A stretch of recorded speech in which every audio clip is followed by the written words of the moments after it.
ஒரு பெரிய சபை தான் நல்லா இருக்குமே ஆண்டவரேன்னு சொல்லி நான் நினைத்து கொண்டு வந்தேன். மேலே ஏறி பார்த்தா ஃபுல்லா இருக்கும் நினைச்சேன்.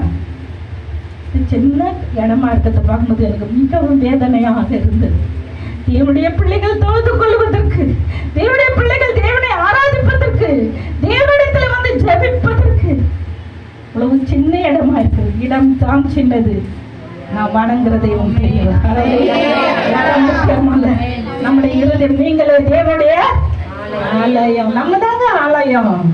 நம்மிடத்துல அநேக வரணும் இல்லைங்களா? நம்மை பார்க்கும்போது, நம்ம சாட்சியா பார்த்து, நம்ம வாழ்கிற வாழ்க்கையை பார்த்து, நாம் பேசுகிற பேச்சை பார்த்து நம்மிடத்தில் அநேகர் வரணும். அநேகர் வந்தா எங்க இடம் நிரம்பும். அல்லேலூயா. அநேகர் நம்ம தாங்க கூட்டின்னு வரணும். யார் கூட்டின்னு வரணும்? நம்ம தான். பாஸ்டர் வந்து ஜெபிப்பாரு, அவரே கூட்டின்னு வருவாரு. நாமும் அநேகரை தேவ ஆலயத்துக்கு கொண்டு வர வேண்டும். எங்க